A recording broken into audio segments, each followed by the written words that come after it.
So we've got this. They're going to play the starters for 1 or 2 series this Friday. Sweat, Kaiser White, and the DBs are having impressive camp. That's great. That's great. Especially when you have so many new faces in the secondary. New safety, new corner. I've told you this before. Marcus Epps is going to be a player, and I think he's going to be a contributor this year. They've got so much depth on both sides of the football here.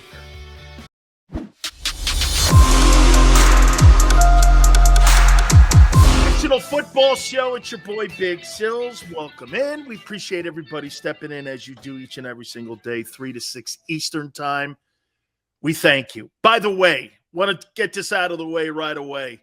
My man Michael Irvin is going to be in a car on his way to a training camp.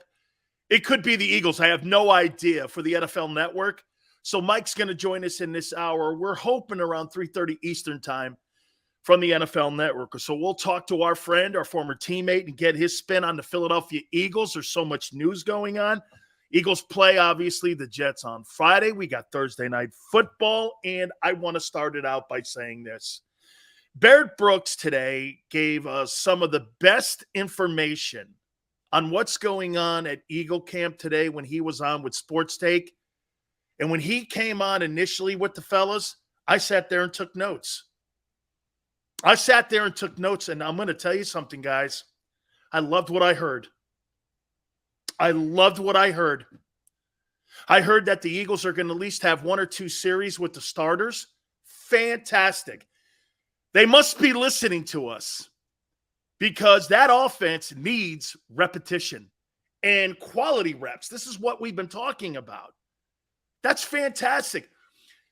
Like Barrett said earlier, that could result in a full quarter of play with 2 series, especially with a run-dominant team like the Philadelphia Eagles. That is a good thing, man. That is great. Great news. I am thrilled to death. It's probably the best news that I've heard so far when it comes to getting quality reps for the Eagles' number 1 offense. Plus, get this. Can I tell you why, personally, I think you're going to see Jalen Hurts with the ones for about 1 or 2 series on Friday against the Jets? You want to get that center exchange with Cam Jurgens. Okay, listen. It's one thing to have Jason Kelce there. And I do believe that Jason Kelce will be ready by week 1. That's just who that guy is and what he's made of. I have no doubt that Jason Kelce is going to do every single thing possible to be there for that Lions game. But in the meantime here, we get quality reps with Jalen Hurts and Cam Jurgens. You want to get that center exchange going.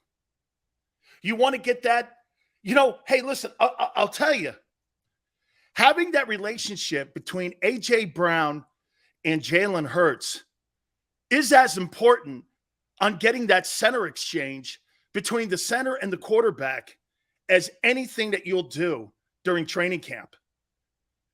There's only one other person that touches the ball more than the quarterback. It's the center. That's where the play starts. Cam Jurgens, you know what his biggest problem is going to be early on? You guys saw what Jordan Davis did to him, right? Ran his ass back. Mark Stepnoski, who was the former center for the Dallas Cowboys, I used to do that same thing too in camp when we were at Thousand Oaks. Getting a professional guy lined up over you, and you're a new center in the NFL, lot different, my friends, than playing against a college kid.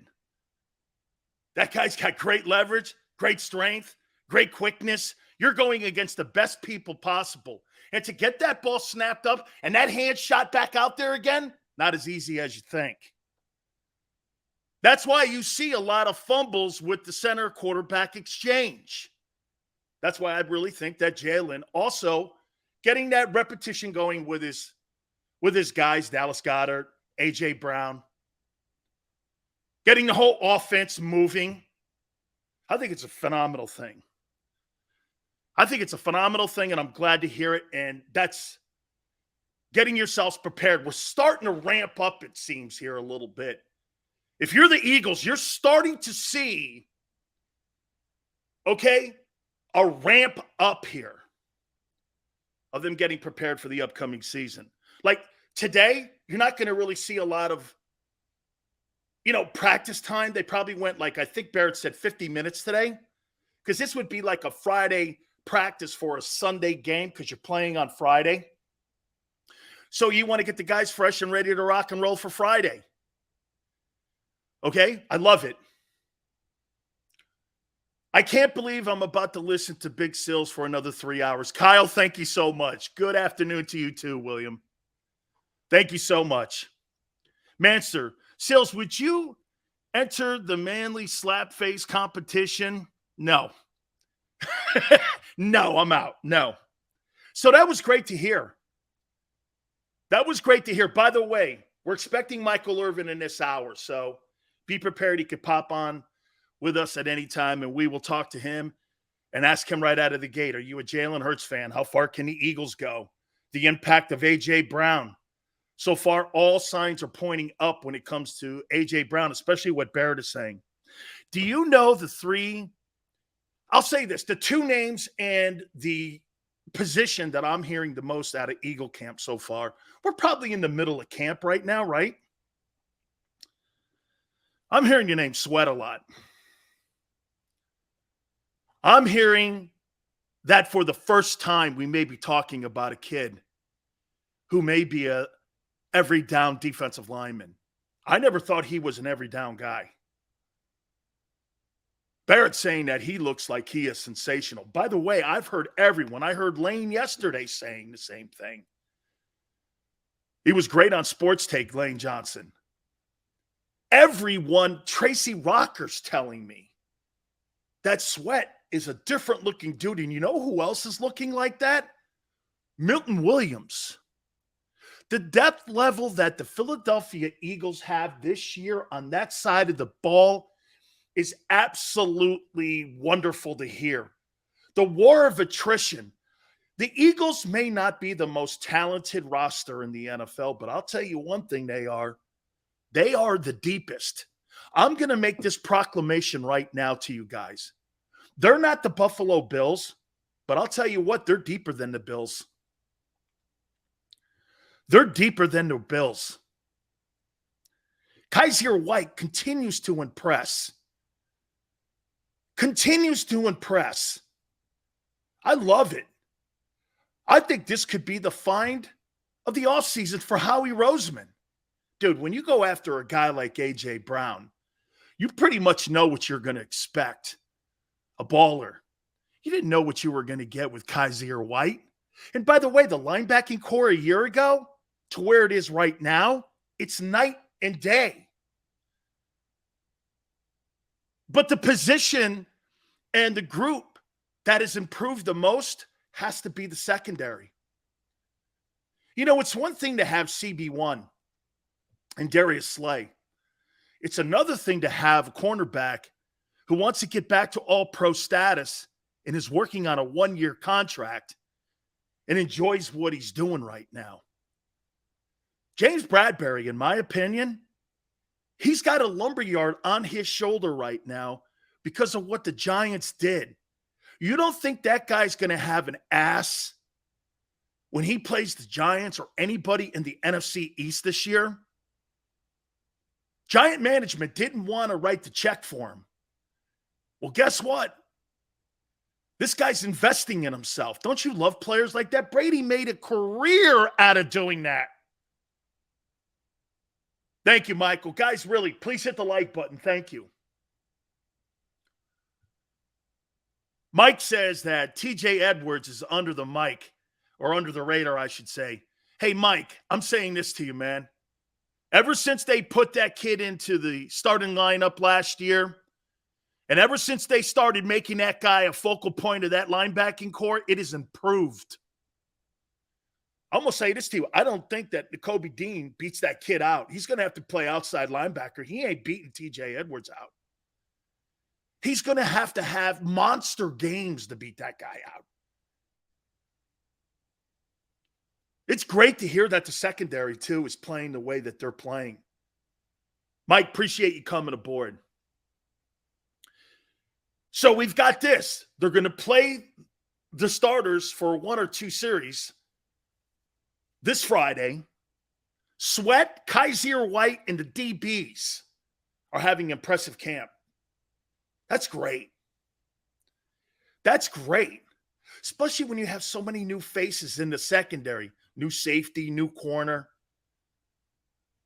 I've told you this before. Marcus Epps is going to be a player, and I think he's going to be a contributor this year.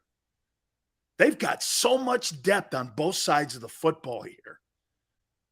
These are just some takeaways that when I was listening to Barrett and me adding my spin into this, I got to tell you, man, I think it's awful impressive.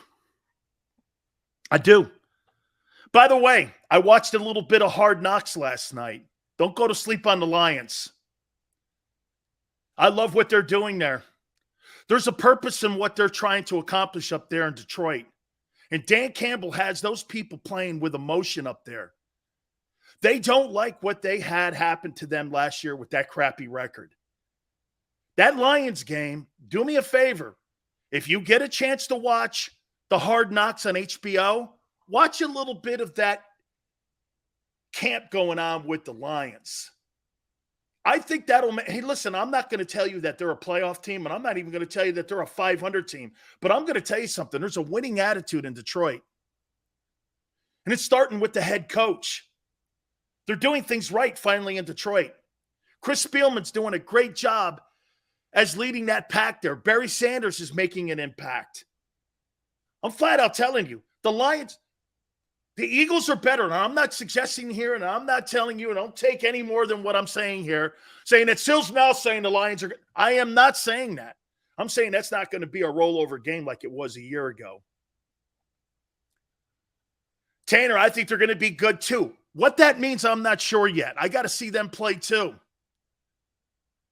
Savia, appreciate it. I am really stoked today on what I'm hearing and what others are telling me, not just Barrett. Tracy Rocker, too. He's like, Dan, this is a deep group now. He goes, everybody was kind of like last year with their head on a swivel. They didn't know. Everybody kind of has an idea. There's no milling around. You know, listen, again, it's helmets and shorts and it's controlled stuff. I get it. I understand that. But when you know what you're being asked to do, like Kaiser White is sitting right into the position. And it's like he's never missed a beat, and he's been playing for the Eagles for 3 years. That's the kind of stuff they're saying about White. And they're saying this. You should hear him at team meetings. Coach, don't you think we should play the over-under on this? Well, maybe we go nickel here on this. He's adding to it like he's a coach on the field. They got a good-looking group there. I couldn't say that last year. When Nakobe – hey, can I tell you this? When Nakobe Dean is going to struggle on seeing playing time, that's a good thing. Okay? That means your linebacking core is getting better. That means the guys in front of them are not getting knocked off the football. That means there's a scrape lane for these guys. Helps the secondary up. There's a pass rush now. Okay? Now, I do think this. Here. I do think that Hurts still needs to get better on his reads. Barrett broached that a little bit today, too. Gary Cobb has been saying that. So that, again, that is still something that's in progress. Going after and understanding progressions. Hey, wasn't it Patrick Mahomes that said this a couple years ago? Hey, man, I'm still learning how to read defenses. The difference there is arm talent. He's got a little bit better arm talent than Jalen. So he's always going to be ahead of the chains on that. Jalen's got to work harder at it because he doesn't have the arm skill that Patrick Mahomes does. But he knows it. I told you this yesterday. Statistics with Jalen Hurts, listen, you're going to have to look at him completely different because wins and losses and what Xander said yesterday, winning big games. That's going to be the mantra for that kid. It's not throwing for 375 yards and 5 touchdowns. It's winning games against Dallas, Minnesota, the Packers, the Colts, the Cardinals. Making plays in those games. Dude, if Jalen Hurts throws for 242 yards in the Cardinal game, but he throws a 68-yard bomb to A.J. Brown, would you consider that a success? I would. I would consider that a success. See, people are so caught, and I don't know, Xander, maybe it's me and I sound a little old, but people are so caught up in the fantasy football numbers in the red zone that if you're not throwing for 500 yards, you're not a very good quarterback today. That's not reality compared to reality of what it takes to win games. Here's the most impressive thing about the Eagles so far during training camp. They're deep as hell. They're deep as hell. There are very few teams that have 7 offensive linemen that could start anywhere in the NFL. They're going to have to try to keep 9 O-linemen, and every one of them could play somewhere. Incredible. Incredible. It's a great thing. It's a great thing to hear. Man, they're just deep. Jalen Reagor is battling for his life right now to stay on the team. You know what? Good. Good. It's about time. Dude, just because you're a first-round draft choice, eventually that honeymoon wears off. And that entitlement of being a number 1 pick, the roster spot becomes more important than you. You see, right now, Jalen Reagor is more important than the roster spot, but that's starting to fade. And how I say this to you is this: don't be shocked if they keep a 5th rounder over him. That's when the roster spot becomes more important than a first-round pick. There's 53 of these things, 16 practice squad seats. Got to buckle your chin strap up against the Lions week 1.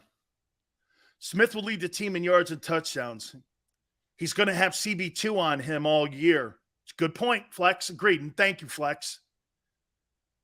I did, GT, and I'll tell you what, I was very impressed with the Lions. Again, GT, I don't know if that results in a lot of wins this year, but I will say this: they got a winning attitude. Seals, you talk about numbers more than anybody. Davey boy, here, I think that I've been wrong maybe. I do. Jalen Hurts is not, and I'll tell you why, Davey boy, I've changed my position, because I think the Eagles have changed their position. I think the Philadelphia Eagle management, from the owner on down, want this Jalen Hurts experiment to work. And get this. Why would I fight that? Now, he's got to go out and win ball games. He's got to go out and perform and win these big games. That's when we're going to be critical. But right now, I got to tell you, man, when you got an organization, a head coach, offensive coordinator, okay, when these guys are all behind you like this, it's up to you to go out and win ball games now. Detroit Lions was hitting first day at camp. GT, I saw that. They're going to be ready for week 1. They're going to be ready. All right. What are you up to, Sills? You're never this nice. Savvy goes, you're never this nice. Why? I'm hearing positive stuff coming out of camp. Bro, I'm not that guy that sits here and does Debbie Downer stuff. If I start hearing good things, seeing good things, That's not how I am. There's no. I love the fact that they're going to play the starters. That, to me, like I said, what have I been bitching at? Dude, you're not going to play Jalen Hurts. I'm going to say this to you, too. Did you hear Aaron Rodgers talking? Here's the difference between Aaron Rodgers and Tom Brady. Aaron Rodgers goes like this. It's not really a big deal for me to play 1 or 2 series during the exhibition season. It's not really a big deal.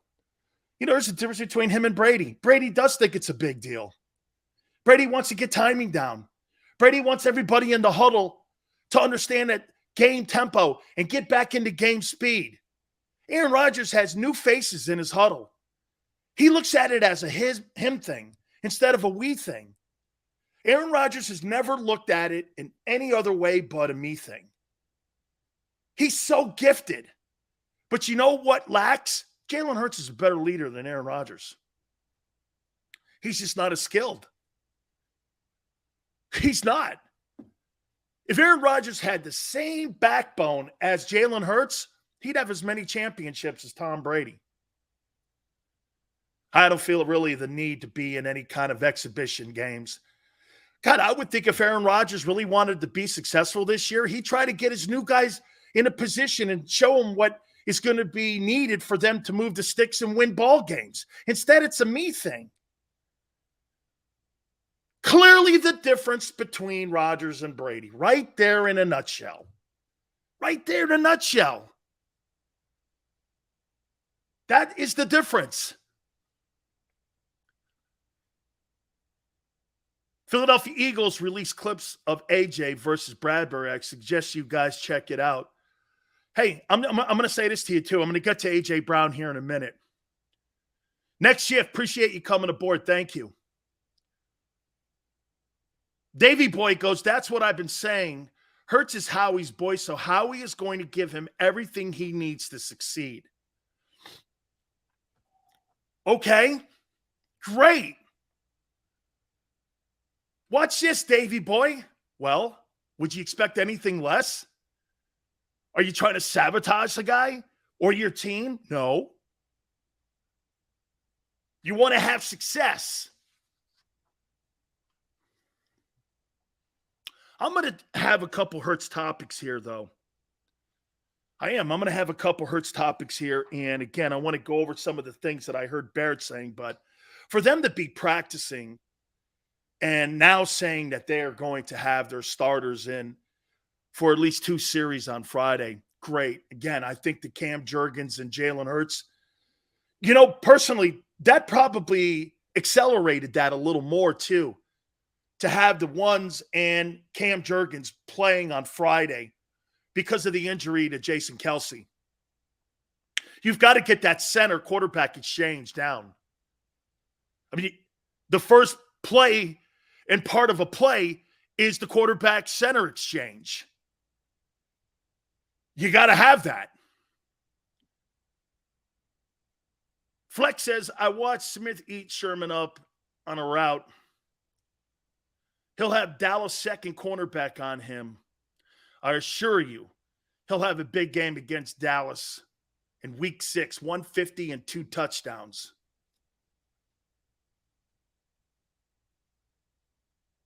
Eric says, Howie's learned from the past mistake by not letting Donovan the pieces he deservingly needed. Okay? I'll tell you something, though. Hey, I'm going to put this out there to you, too, here in a second. By the way, I'll probably ask Michael Irvin this. Michael is expected to join us in this hour, too. Hopefully at the bottom of the hour here, we're going to try to catch him before he gets on an airplane here. I can't wait for Friday, too. I can't wait to see the team play.